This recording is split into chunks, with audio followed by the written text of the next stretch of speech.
For all you religious folks out there, do you know the eighth commandment says thou shalt not steal?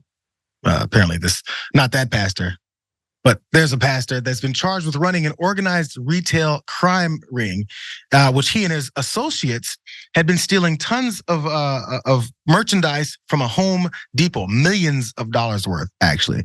How did they pull this off? Because if you've ever been to Home Depot, you understand how much they like to color your receipt before you can even get out the big, large door. So this preacher's name is Robert Dell, and he's of Pinellas County, Florida, unsurprising.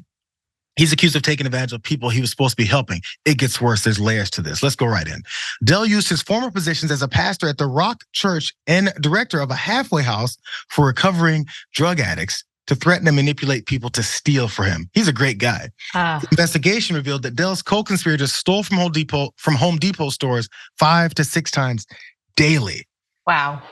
Dell was telling people who went to his recovery program to steal tools like drills and pin nailers from Home Depot stores all over Florida and drop them off at his home. And using the eBay account Anointed Liquidator, because that doesn't connect to him at all, he sold $3 million of items online since 2016. And Home Depot and a search warrant, this search warrant affidavit also confirmed all this. First thoughts, Helen. First of all, I saw the headline about the pastor. As soon as I saw pastor, I was like, it's definitely a sex thing, right? It's definitely a sex crime.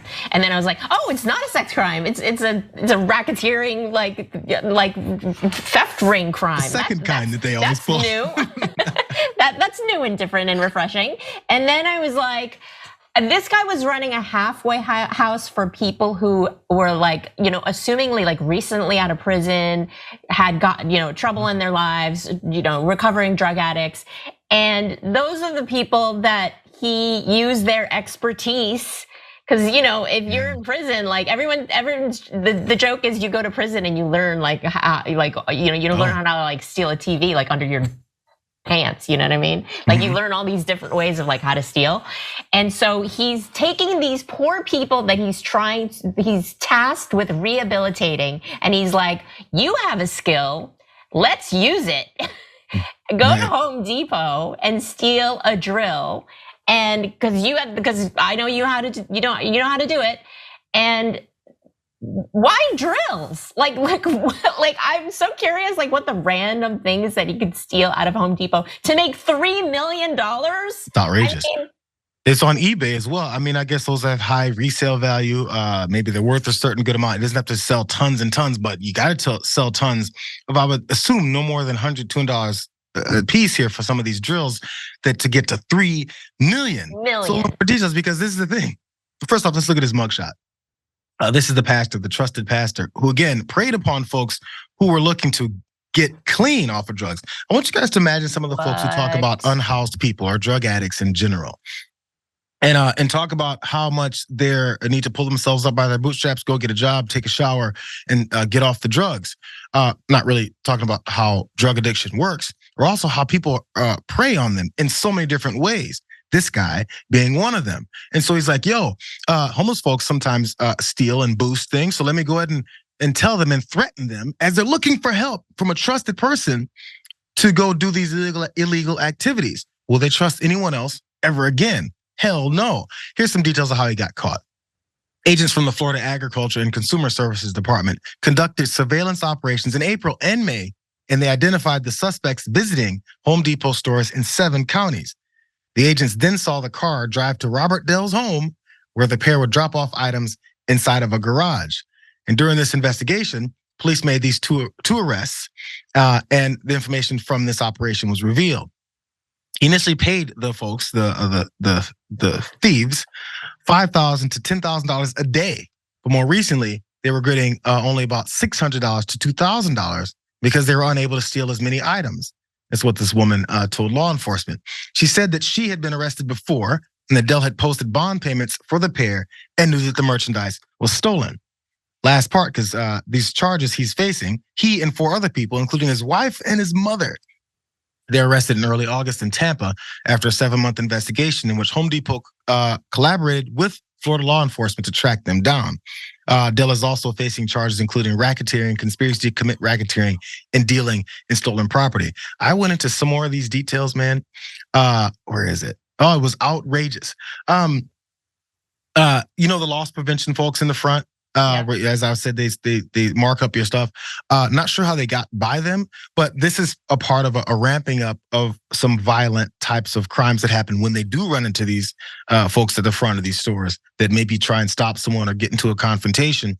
And it's one part I want to point out, because this is from the Wall Street Journal. When it comes to the severity of these crimes and how they can get violent and dangerous, and it's not just merchandise being stolen, it's lives being lost. Authorities and loss prevention experts say the easiest way to unload this stolen merchandise is selling through online, of course. And they pass these things. But they're saying there's been this, there's a Home Depot loss prevention employee was fatally shot inside of a store in Pleasanton, California, after attempting to stop a female suspect from stealing. This is what directed to this case. This is in California. And in September, a CVS store manager in Mesa, Arizona was shot and killed by a customer after a confrontation with that person as well, too, when that customer returned with a gun.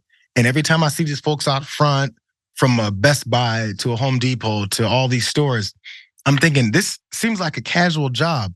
But when you see someone that's maybe boosting, then it gets really serious. And I had a friend that used to be that guy at Best Buy. It was Best Buy when he first moved out here. And I said, what happens when you see someone run by? Or maybe whatever it is they're doing to take something. He says, I watch and I call the police. And I'm not chasing nobody down. Not my job. Yeah. And I think maybe there's a line that needs to be in that, because there has to be some protection for folks that are in this position. Because there's desperation here. They're definitely not getting paid enough to go to be chasing down criminals who potentially have a gun, and it's definitely not worth losing your life over. But what I love about, there's so many layers to this story that are so dramatic. The wife and the mom, his mom was also involved. So apparently, really good Christian family, this entire family, good Christian family. But also the fact that his eBay handle was Anointed Liquidator. Come on, bro. Come on, man. Anointed Liquidator is like, hey, God wants you to save 50 to 70% off retail prices. So come see the Anointed Liquidator. Come on, man. I forget what Mike Vick's, people always made fun of Mike Vick's handle when he was caught up with the dog fighting rings, the former NFL player, because people made fun of these fake names they have. At least those were a little bit, I think, creative and didn't always say exactly who they were. The Anointed Liquidator on eBay. It's outrageous. I'm anointed. Jesus wants you to save at least 30% off of retail prices. So maybe this is my dripping liberalism. I think this is my maybe going too far as a lib. But those 4 folks were arrested. I think, him, his wife, his mom, and maybe the 2 other folks that helped him boost. They were victims. Yeah. Maybe you guys hate me for saying that. They were victims. They were at halfway houses, or they were in homeless shelters, wherever he found folks. He basically said, I'm anointed of God. I speak to God. Come talk to me. I'm going to help your life. Or I have these connections, or I can help you with getting off of drugs and alcohol, whatever it is that they're afflicted with. He uses his influence to lure people in that are many times, maybe in the case when he ran into them, addicted, and then use them for his own benefit to then try and make $3 million over 8-9 years selling things that they stole. Yeah. And then probably once they stole one thing, he has them on the hook. He can blackmail them and say, yo, I can turn you in. He's now got them.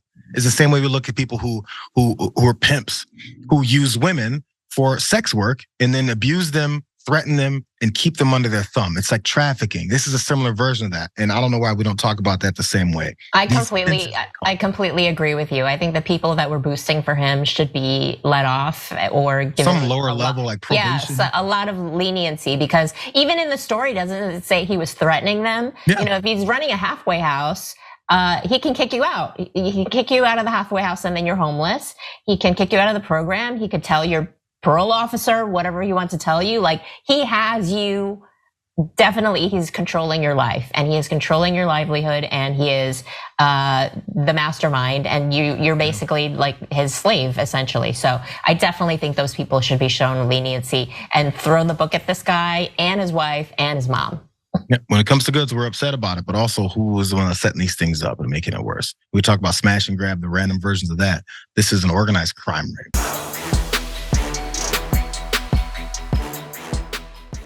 Check out the Damage Report podcast each day, wherever you get your podcasts, whether Pocket Casts or Stitcher or iTunes.